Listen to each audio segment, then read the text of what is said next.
So sometimes at work,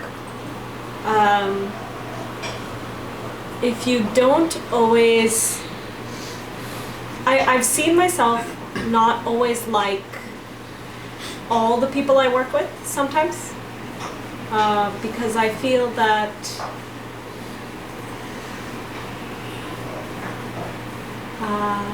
they don't do their responsibilities, and then because of that some of their work falls on me to do. How do I better deal with those situations? Because while I'm doing that work, sometimes I end up feeling disgruntled that that work fell on me. Swami, you can repeat the question. There's no additional mic for recording. Is it not loud enough? It won't be a question only.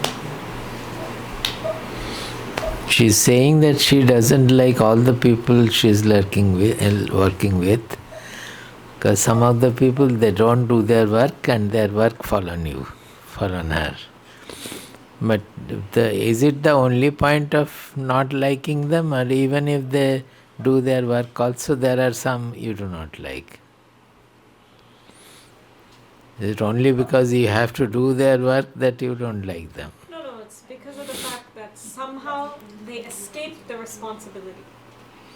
I'm saying that only you dislike only because they escape their responsibility, or they escape their responsibility and the load falls on you. Escape responsibility. Even if it goes to someone else, Swamiji, I'm like, why? How did they get away with not doing it? Doesn't, like, in many situations. It need not be that you have to do their work. Even then you do not like them. Have you ever asked that whether they have similar complaint about you? That's too exposing, Swamiji. No, at home, that you escape the responsibility, and that is why they may still like you.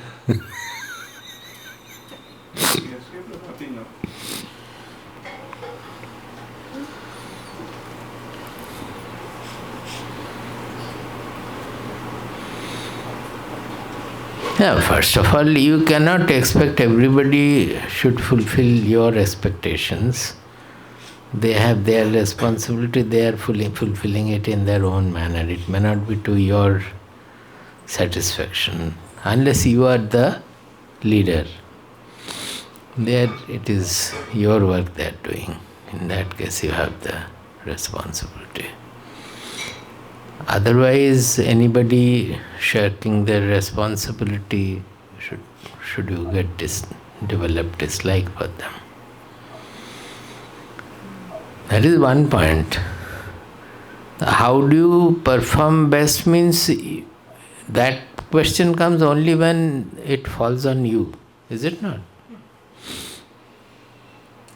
If you go on doing, then they will not do their work all the more.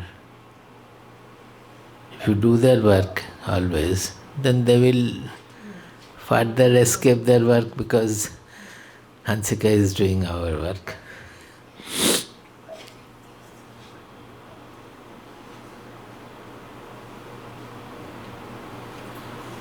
Is it really a problem that doesn't allow you to work freely, or that spoils your performance?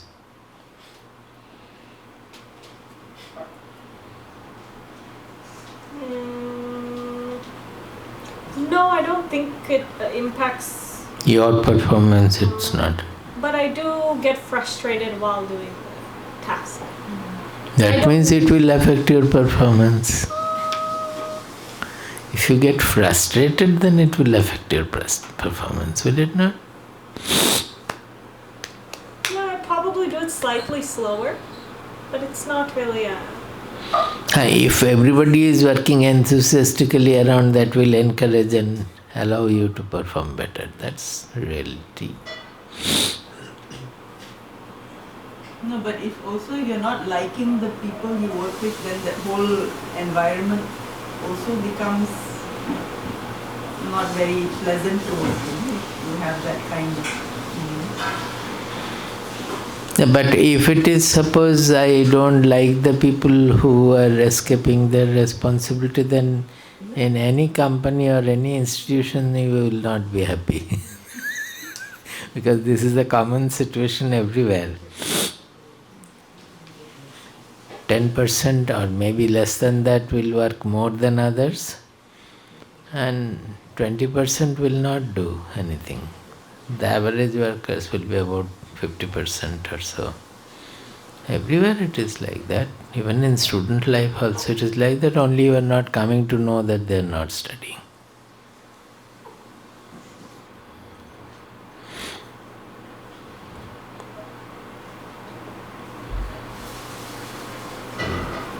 It's a teamwork, always you have to work together, so others' work you will come to know. It's not that I do my work and come away. It's not like that.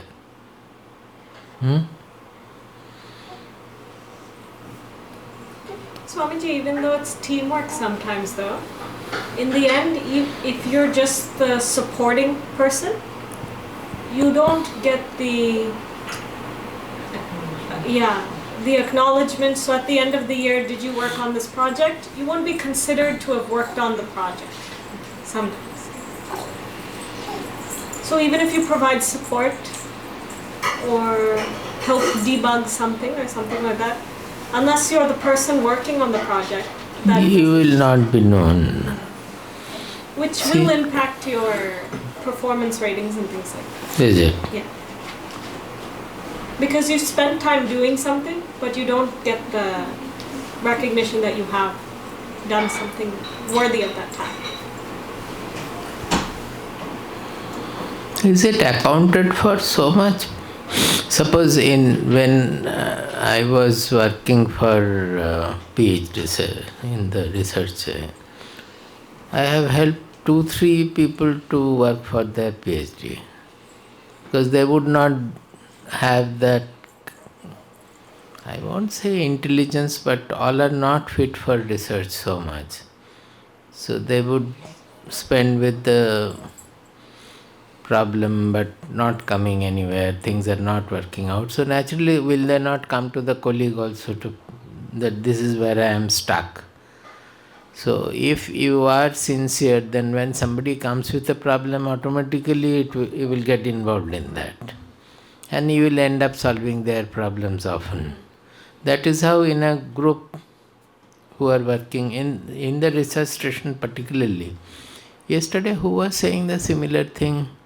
Here's Srinath, that worked for so many people's PhD, but he didn't get any recognition. But one will not get recognition in that case.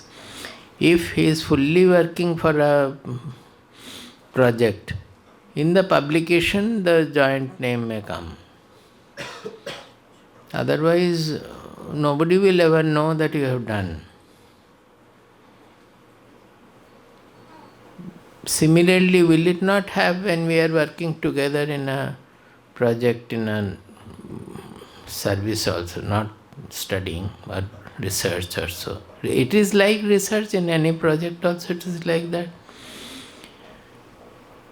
So there will always be, it is not just one's intelligence or efficiency. But some people can easily work for many. I mean, they can easily get involved in other projects, which is not true of all. So some people will end up working more and their name will never be there. In their PhD thesis also, nobody will know that somebody else has helped in this process. That's a very common situation, but why should it become a problem? I am wondering that since you have raised this question, and it is your real questions, it's not that you have to ask some questions so you have asked.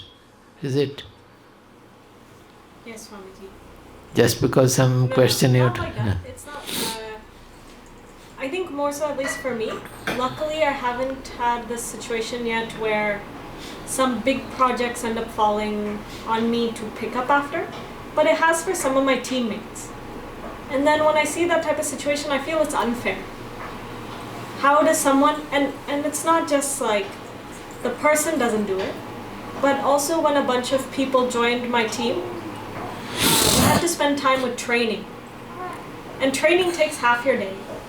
So you're helping onboard all these people to be prepared to work on the system, and there are benefits technically for me as well in the long term. But if you individually don't produce enough results or artifacts, not related to team, but just something you have worked on individually, it does impact your rating.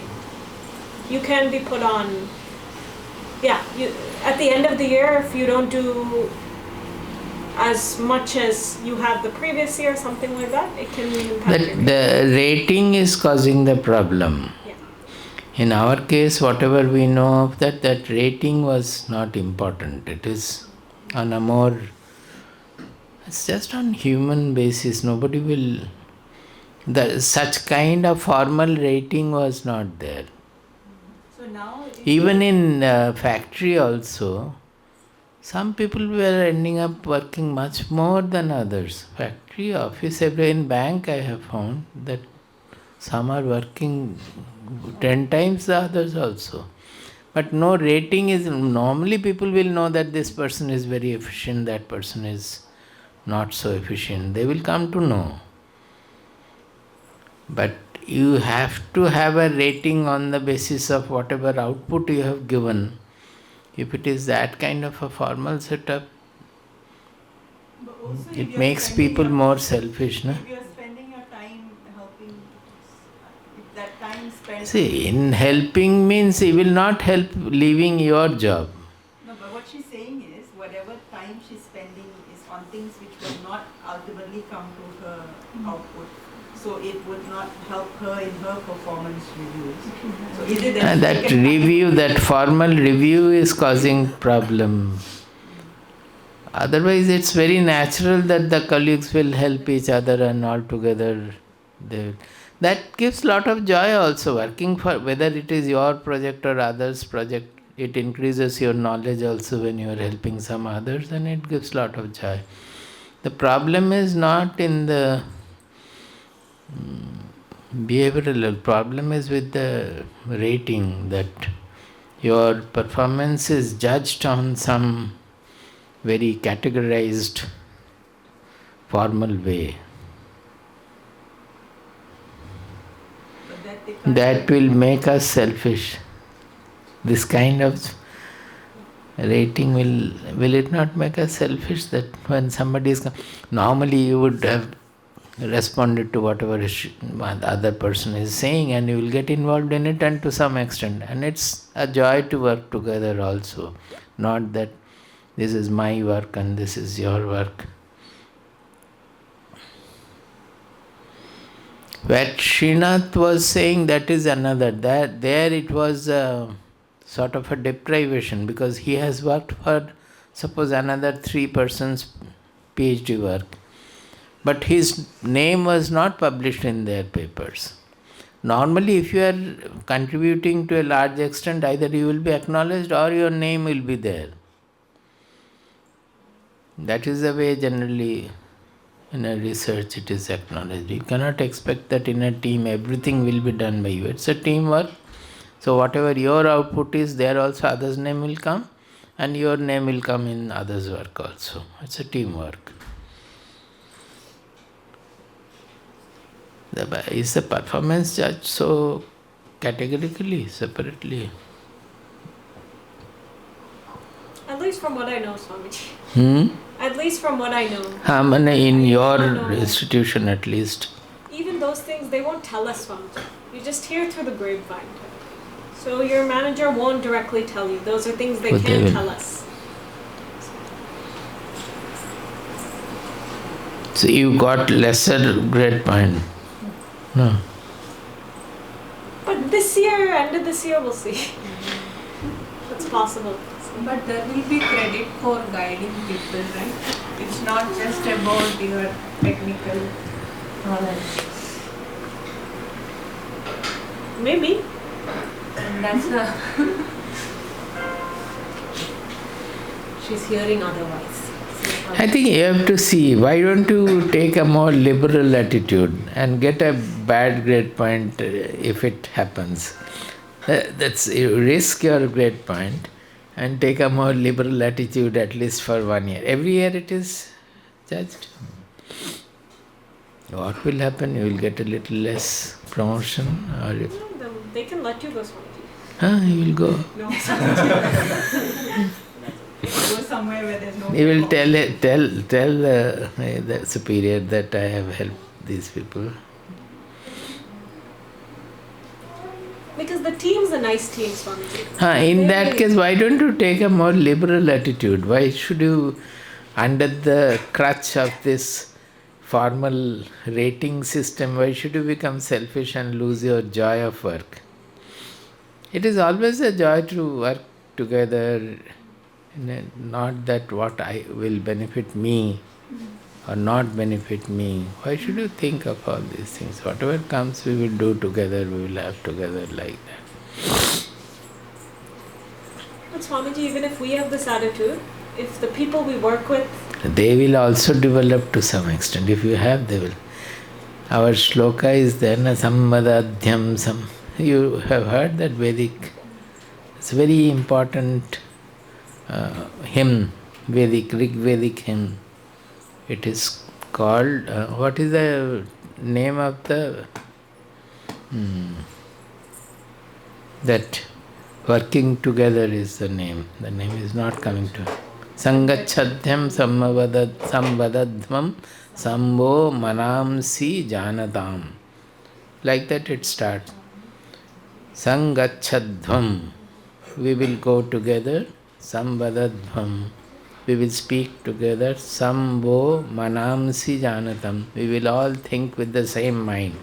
So we felt very good about it that exactly this was discussed in the initial when India Atomic Energy Commission was launched. Dr. Bhaba's team. Who told about it? A very senior person who also became Nobel laureate, who worked in Bhaba's team. He had written once that when they were working on the atomic project, the communication was so good that in the table when they would come to discuss further work or further problem, already whatever, suppose A is thinking of telling, already B or C had already talked about it, or the moment he says others join in. That means all the minds were working together. Even the suggestions coming to their mind, in many cases they were coming together. So he had mentioned about it that it was such a joy to work that we were working as a team for the atomic project of India. And it was only about 10 people, roughly 6 to 10 people, those who were there. So he had mentioned about the Sangachadvam Samvadadham Samvo Manamsi Janatam, the last point, Samvo Manamsi Janatam, that as if we are thinking with the same mind. That should be the real ideal teamwork. In ashram, when we are discussing, we often get surprised that we three are thinking in the same manner. Many others are not. So we have to take a stand, but then we will say that how is it that the same thought came in the same manner to all three of us? That means that integration becomes so, the people become so integrated that their thoughts run on the same track. It's a great joy when you find like that. It's not that we will not have difference of opinion. We will have difference of opinion, but in such cases you can easily sort it out. Somebody has missed some point when it is given.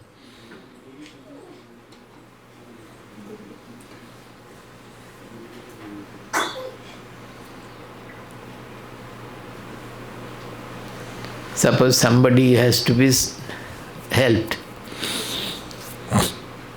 Some calamity in the house, or somebody has been hospitalized, they are asking for. We cannot help to that extent they are asking for. So maybe they are asking for 2 lakhs, but we can help maximum 20,000 or so. Suppose I say, let us give 5,000. Swamiji says, let us give 15,000. Or Ma says, let us give 10,000. Or generally it will be reversed. Ma will say, give it 15,000. It's not that somebody is more liberal also, because in this case it's very difficult to judge how much we can give and all. So the other person will point out, no, we cannot give 20,000 in this case, because similar case another worker had, in that case we had given only 10,000. So it will be too much of a discrepancy. So in very short time we will come to a more or less, which all of us will agree, that given the situation, this much we can help. Even if we don't fully, still I may feel, but we have no problem in agreeing to what Swamiji will change his views also, that no, under this condition we cannot do so much, let us do this much. See, it is not, why? Because if the mind is not cluttered by any other thoughts, that we think of the institution, we think of the money we have, we think of the need of the person, we think of the people working in our institution, their mindset, and how will it impact their mindset. On the basis of that, we are taking a decision. So the value can be different. At the same time, we can discuss and very soon come to a same agreement. So when we can do it, it is a great joy. So this working together in an institution, not worrying about which is my work or his work or her work, is a great, it's a good learning. It will it will enhance our performance also. So why not have it to the extent possible? If we can help without thinking whether it's going to improve our performance rating, will it not also be the same when we need help, when others also will be more? We don't have another mic now. Everything I cannot repeat. You don't have to repeat, but I'm just saying. Say again. You have heard what she said? At the moment we're thinking of it from our point of view, what we need to do, what we have to do, what we are going to do. But if we can drop all that and just help because help is needed, then will it not also be reciprocated when we need help? Generally. It will always be like that. Generally we can do it out of sheer friendship. It's a common mutual behavior, you can say. But those who cannot have that, for them the code is that why not think of the company or institution for which we are working. Ultimately that is our goal. If the institution progresses, if the institution benefits, then it is our benefit also. So what will benefit the institution? Thinking of that, we can help others also. But I am saying even that thought is not needed. A simple mutuality should make us work together in a much more facile way and a more liberal and friendly way. Try and see.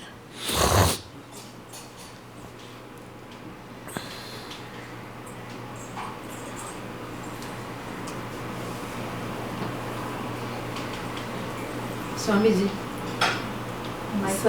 Just one.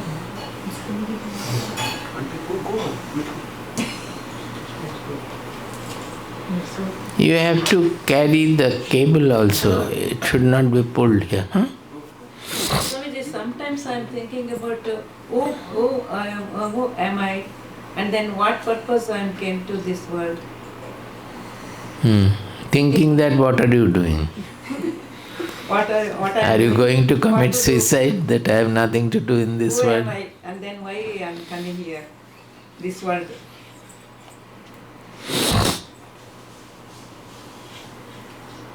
You have come here because your parents gave you birth. Have you thought about it and then you are living, or you are living, that is why the thought is coming? Then why I am coming here? What purpose? Is that need be any purpose. The whole life you did everything with some purpose. Whatever you felt. Common people will do that. No. Whatever is the immediate purpose, maybe you wanted to come for some knowledge or you like the association, that is why you have come now. That is the purpose. Why you have to relate to some great purpose of life to that? But Swamiji, could it be preordained that you are? By saying preordained, do we gain anything? Until you know. Until it happens, you don't know that it is preordained. Only when it has happened, you are saying preordained. By saying that, what purpose is served? Only when it has happened. Suppose you know that it is preordained, that tomorrow I will go do this, or tomorrow I am going to die, or anything like that. Then it becomes preordained, you are knowing. But nobody knows like that. Only when it happens, we are coming to know. We can look into it, why the questions are coming.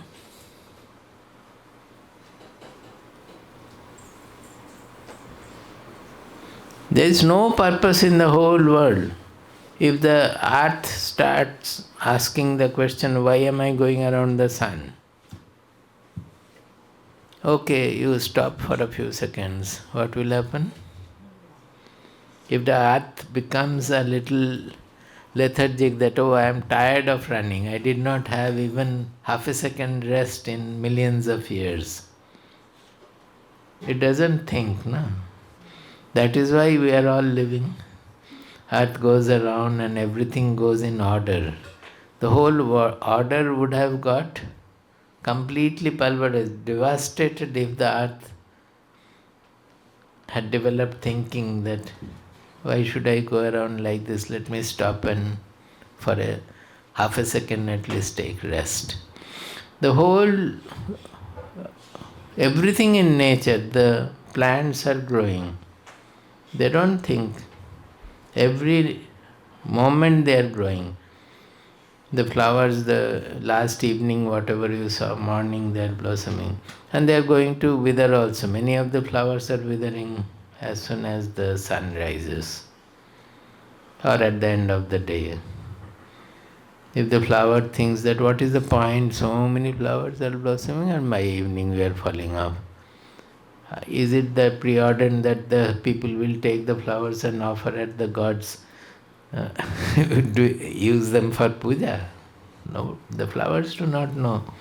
Their purpose is in blossoming fully well. That is why nature is so beautiful also. Suppose she is thinking that, why should I help them? What is the purpose? So she is not blossoming fully. If people are asking her, there is a situation where I can help, I go on helping, then she would blossom also much better. I am saying it's about everybody. Because of our desire-motivated action, we are not able to apply our full potential. We are not blossoming to the full. It's like as the flower is blossoming, some insect is crippling the petals. So we are blossoming with some crippled petals. If you can remove those insects and you just be a full expression of nature, that is the ideal of spirituality. We say sahaja sthiti. Sahaja means as swabhavik. That means it's natural, spontaneous. This knowledge is supposed to make one absolutely natural, spontaneous. Whatever comes, he will be responding to the situations. Swamiji, we will do puja for to idols at home, and then temples will go and do worship there. It's okay? Idols puja. Okay means as far as you are happy, it is okay. When you start questioning, why should I do puja? Well, you find out why should I do puja, then it is not okay. You find out that I have been doing puja for the last 40 years. to the same idol or the same temple, sitting every day in the morning. What has happened to me? Have I grown? Have I grown better? Has my mind become more peaceful? Or as years pass, I am become more and more disturbed, more and more angry? Then what has the puja done? Have I come closer to the God, or God has come closer to me? We never question. These are the questions we should ask. What regularly we are doing, where our will is, we are applying our will. About birth and life, there's no will necessary. We are born, we are living, and we will die. They are asking, why did you get born, and what is the purpose of living? There is no point, because you will feel hungry, you will take food, and you will live. You are not taking food to live. You are living, that is why you are taking food. Because you are becoming hungry, you are taking food. But the real questions where the will has to be applied should be that this I have been doing for such a long time. What has been the effect? Have I grown better? Have I grown more peaceful? Have I grown more satisfied, more happy? If not, then why? Suppose the God I am worshipping, does the God exist? Where does it exist? How can I know? Is it possible to know if at all he exists? What is the meaning of knowing?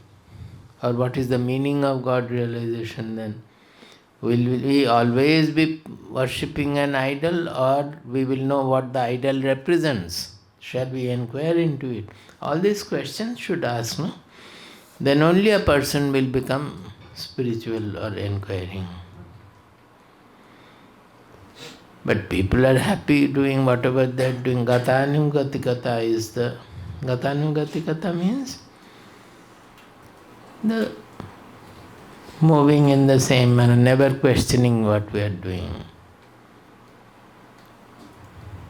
Swamiji, like for Sakar Bhakti, you can interact. For Sakar Bhakti, we can interact. I mean, you feel the emotion because you see the same, you can relate more easily. But for Niraka, that means like we say, speaking about self, the various characteristics of the self, it's difficult to develop the devotion towards that. Who asked you to interact with the self? You interact with your deity, whatever you are doing. But the problem is that the much more bhakti can be there, those who are worshipping the self. But it is not the same kind of a bhakti which we are saying in Sakara Bhakti or so. It's nothing wrong with the self or the idol or anything. The idol worship has to be done properly. The self-investigation or worship also has to be done properly in the manner one should worship self. The self-worship is not that there is something called self and I am every day offering flower to. Self-worship means finding out who am I. And that bhakti should be so one-pointed, so deep, so unwavering that you will come to know who am I. That is the purpose of that bhakti, is the highest bhakti. That unwavering bhakti. थोड़ा भगवद गीता ले आओ. Sort of a mandan. You have to do vichara. Vichara means you have to analyze with your intelligence whatever we are doing, whatever we want to do, etc. In Yoga Vashishtha, Ramayana, Vashishtha Deva is telling 18-year-old Rama. That means it has to be taken at the young age. Vichara tishnata metya dhihi pashyati parampadam dirgha samsara rogasya vicharohi mahaushadam. He says that in whole Yoga Vasishtha, what Vasishtha Deva is speaking, the whole sadhana is only vichara. What is the vichara? Vichara is to analyze with the intelligence, with the viveka buddhi. What is real, what is unreal, what is long-term auspicious, what is short-term pleasure. And constantly analyzing that, trying to follow what is real. He said that by this constantly analyzing, by that vichara, our dhi is the basic understanding. The buddhi we say, but it is not really the intellect. It is from where the intellect is coming up, the understanding. That sees the ultimate supreme state, the Paramadam, the ultimate supreme goal. Dirgha samsara rogasya, that we are caught, we are slave to this changeful worldly situations. We are always holding on to things which is not permanent, so we are suffering. Initially it is pleasant, so we hold on to that. The moment it is gone, we are suffering. This goes on, that is our life. Samsara means samyak sarati. There always this changefulness is life. So we are under the clutch or slavery of that self, that changefulness is because we are not thinking. By the vichara, we can get rid of the disease, the ancient disease called samsara. So we have to do the manana. Where is the ignorance? Is it not sitting in the understanding? We are thinking I am small, but the reality is that I am not small. My I is all pervading, all embracing. That ignorance is sitting in the intelligence. So it has to be removed from the intelligence. Jnana, the wisdom has to come and remove the ignorance from the intelligence. So that is the process of ultimate freedom. That is how those who are doing the puja, worship, etc., they also will be finally going over to further and further freedom and emancipation. That leads to purity of the mind. That's our cause. Purity of the mind means desire-free mind. In further, if you want to know, purity of the mind means getting rid of the bheda buddhi. This differential notion by which we are this I like, this I do not like, this I prefer, this I do not. That differential notion, clinging to what I like and hating what I dislike, we call it raga dvesha simply. The going beyond that bheda buddhi, raga dvesha, is called purity. Otherwise, what is purity of the mind? We have to know what does it mean. It is actually being more and more freed of the raga dvesha we are suffering from. Ego voice. What is Bhakti, Swamiji? What is Bhakti? See, Bhakti can be defined in any manner, but truly speaking, it is the emotional aspect of our sadhana. It is not true that a person who is given to wisdom is not a bhakta. An ordinary bhakta will not be able to take to the path of wisdom. Suppose somebody is given to reading all the scriptures, they have read all the Vedas, Upanishads, Bhagavad Gita, but there is no bhakti. His knowledge is only theoretical. Why bhakti? You are saying God because you think God is the creator of the universe. So he is somebody greater than you. That is why you feel bhakti. If you call it bhakti, that is the bhakti you feel. Now when you know that the consciousness in you, which we call the self or the Atma, that is much, there cannot be anything superior to that. That is the supreme truth. So will you not have the same feeling towards that, not same, much more heightened feeling towards the gratitude, the worshipful feeling towards that. So that is the bhakti there. For the jnani, that is the bhakti. So jnana without bhakti is only theoretical knowledge. And bhakti without jnana is a delusion. That bhakti also should be purified by the knowledge. Otherwise it will be deluded knowledge. It will not be pure. In the 18th chapter it says very clearly of Bhagavad Gita, Bhaktya mam abhijanati yavan yaschasmi bharata tato mam tatvato jnatva vishate tadanantaram. Bhaktya mam, that supreme bhakti, by that mam abhijanati, the sadhaka, through bhakti he comes to know yavan yascha asmi bharata. Who am I? Who am I means God is saying, say, here God means self also. Who am I? Who am I in essence? Tattvataha means, tattva means the essential element. Yavan yaschasmi tattvataha. Wherefrom I have come? Who am I in essence? Tato mam tattvato jnatva. See the clever way of putting. First he said bhaktya mam abhijanati. That means through bhakti he knows. Little Sanskrit you know, no? And then he says tato mam tattvato jnatva.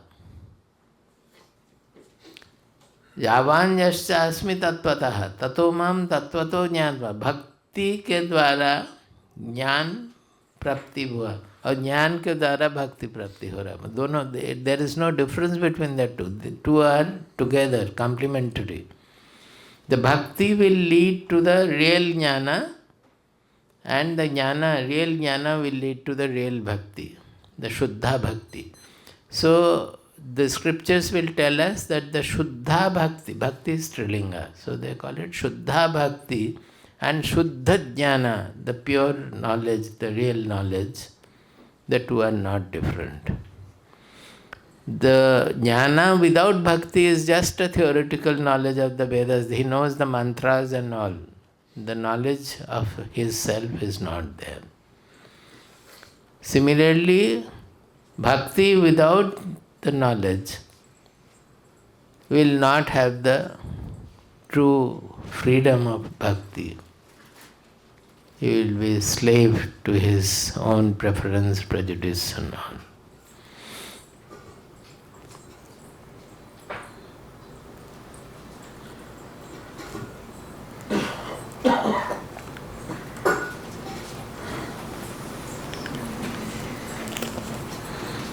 See, in 7th chapter, he has described about Chaturvidha Bhajante Mam. There are 4 kinds of worshippers. She was asking about worshipping. Arto Jijñasur Artharthi Jnani Cha Bharatarshava. Artaha, because people when they are in danger, they are suffering, they look for God. That is the most common worshippers. Artaha. So he has mentioned in the beginning. Jijñasu, those who are curious. Like, what is the purpose or where is God? Is there a God? Just out of curiosity, they would like to come to the temple or do this worship, that worship, etc. Artharthi, those who want something, they will also. You go to the temples, the biggest temples like Guruvayur and Tirupati and all, the 99.999% are going with some that promotion मिलना है, ज़्यादा मिलना है, या कोई चोरी किया है तो हमें पकड़ा नहीं जा सकता. The chor is going and saying I should not be caught, and the police is going and saying I should be able to catch the chor. So what will the God do? Whom he will help. So all these are going on. Then the last one is jnani, the knower. saying that, he is saying, Tesham jnani nitya yukta ekabhaktir vishishyate. देख रहे हैं? Of all the four, the jnani, he is saying, he is nitya yukta. Because where has he found the God? In his own eye, in his own identity. So he cannot get detached from I any time. His God can never get separated from him. His God, whatever the ultimate truth. So he is nitya yuktaha. He is always connected. That ordinary devotee, he is, when he is out of the temple, he is missing God. He has to go to the temple, go to the worship. Or in his thoughts, when he is cooking, he is missing God. He has to think of the God. So most of the time he is separated from God. Whereas a knower, he doesn't have to think of God at all, because he has discovered God or the Supreme in his own identity, I, which never will be. That I can have no world or anything in the world, but the I always will be there. We cannot have any experience any time without the I in us. So he is nitya yuktaha. Ekabhak Nirviseshananda. His bhakti is always one-pointed, because he doesn't have to go to many temples or many gods or anything. Or this God has failed me, Vishnu has failed me, let me go to Kali now. Or Kali has failed, let me go to Shiva now. Nothing like that. God is the only, which is he himself, the Eka. Priyohi jnaninaha atyartham aham sachamama priya. Therefore, God is saying that jnani is my dearest. He is dear to me and I am also dear to him. So bhakti और jnana में कोई difference नहीं करना चाहिए. The real bhakti, shuddha bhakti and shuddha jnana are the same. Udara sarva evaite jnani tu atmaiva me matam. Of all these four kinds of worshippers, the jnani is the real udara, means the expanded, liberal. He is like my own Atma. He is my Atma.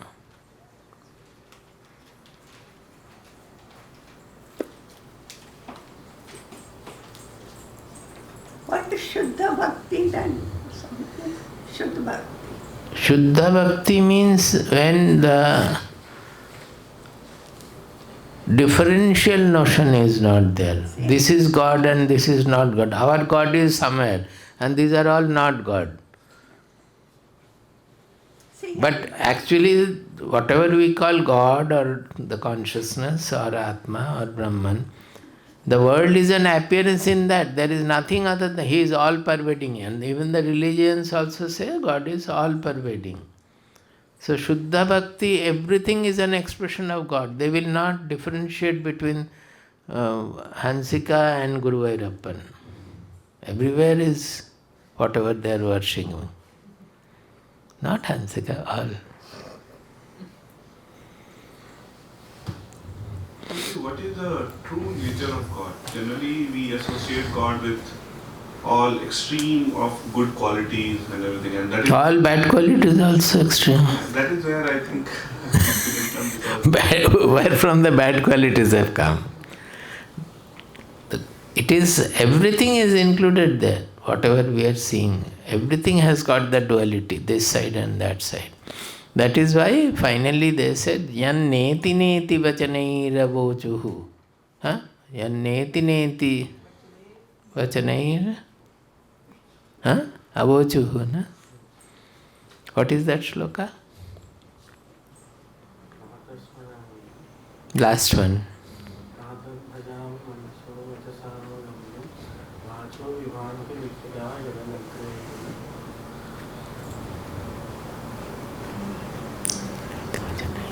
Nigama avochu. Yan neti neti vachanair nigama avochu. Nigama means the Vedas, about whom the Vedas are speaking in the terms of neti neti. Why? Na iti, na iti. Na iti means not this, not this. So even we say God is Brahman is Satchidananda, that is not the ultimate way of expression. The ultimate expression is na iti. Because suppose you say God is infinite. Na iti. He is infinite, he is the smaller than the smallest also. He is bigger than the biggest, larger than the largest, and smaller than the smallest also.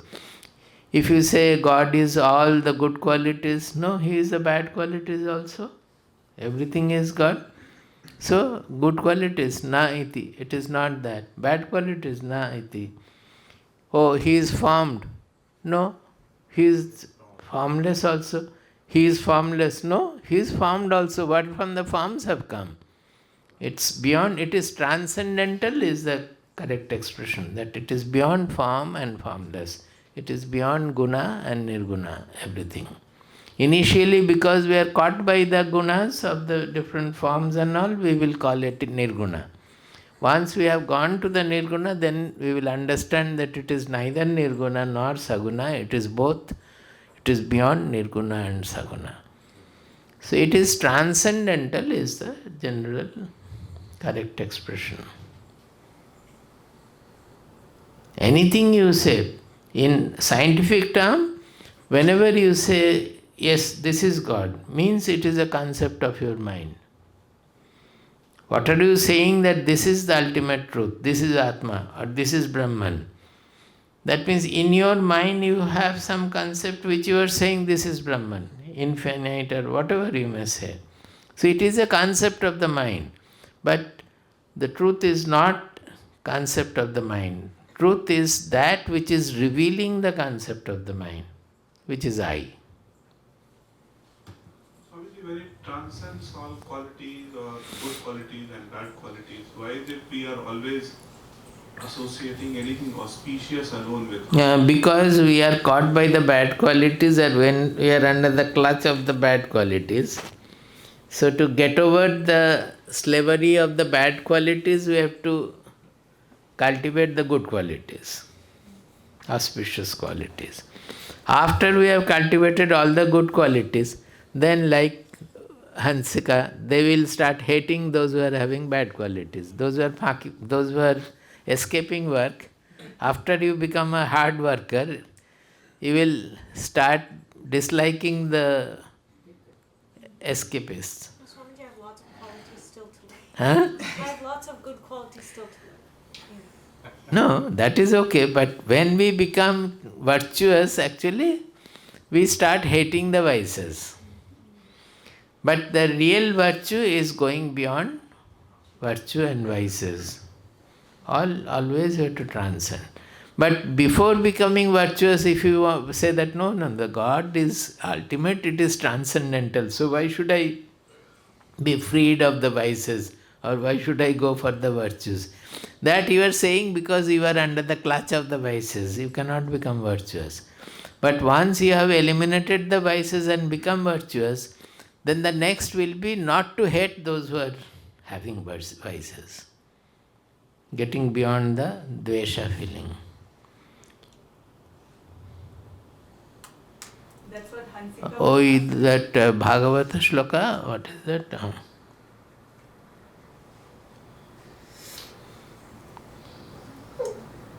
The real punya is beyond papa and punya. That what is the shloka? It's not coming to my mind.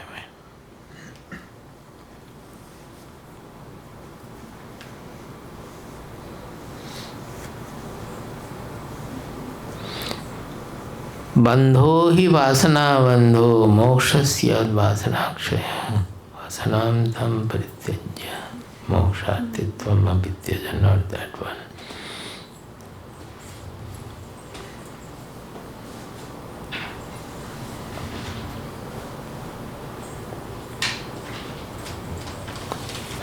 This is a very common shloka, forgot.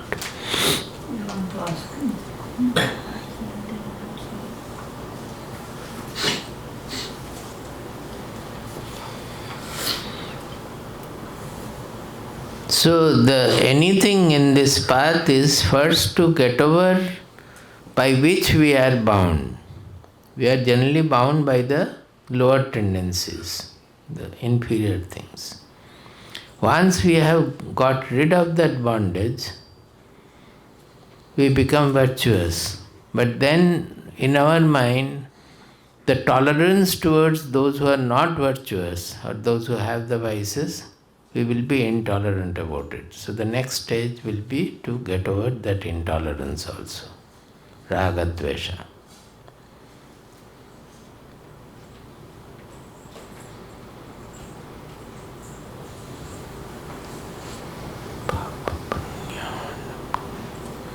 Who are you? I have not seen you earlier. No? Huh? First time I'm coming. I'm coming first time. My name is Chitranjan Kumar. Chitranjan Kumar. Sinha. You belong to Bihar? Yes, I belong to Jharkhand. We also belong to Jharkhand. Although I am Bengali, but I have grown up in Jamshedpur. आपका नाम? Uma. Uma. I'm the wife of Chitranjan Kumar. So I'm from Prayagraj. From? Prayagraj. UP. Yes. Allahabad.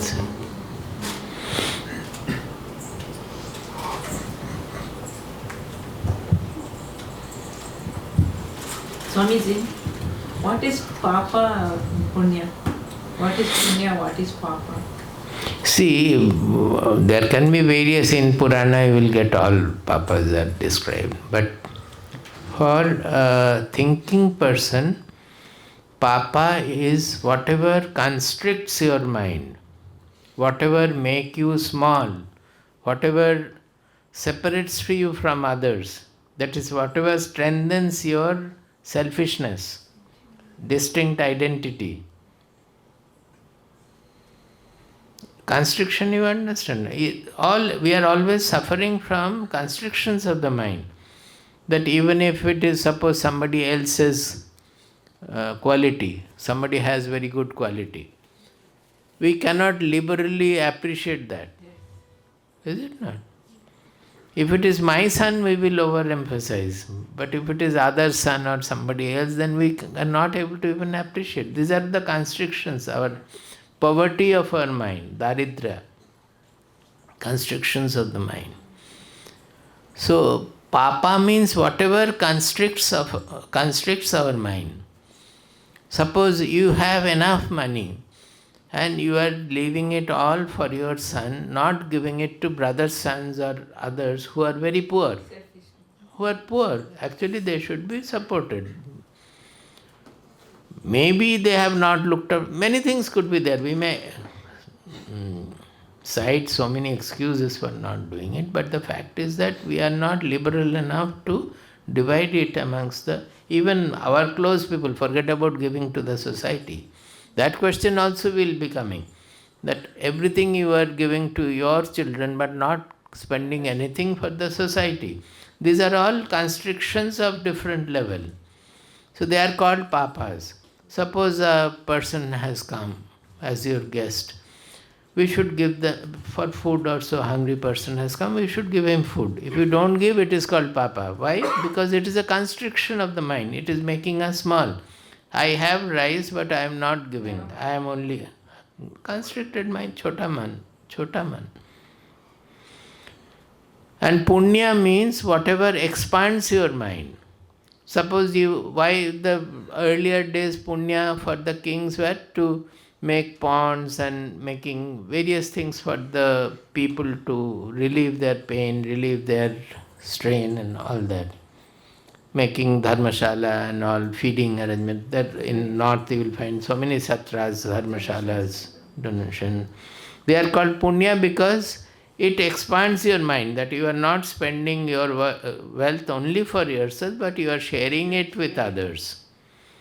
So, usual definition of papa punya is whatever constricts your mind, whatever gives you a small feeling, or whatever segregates you, separates you from all others is papa. And whatever expands your mind, whatever makes you embrace more and more people or more of the world, that is punya. Now the fact is that many people, while doing, suppose those who are social workers, they are doing always punya karma, they are working for the society. But if that social work enhances their ego, that I have done so many things for the poor people, I have done so many things from the society. So what is it doing ultimately? It is again constricting his mind, it is making him more egoistic. Actually, by doing social work, his ego should get dissolved. But other than that, I am doing some great work, that kind of a feeling is making his ego heavier.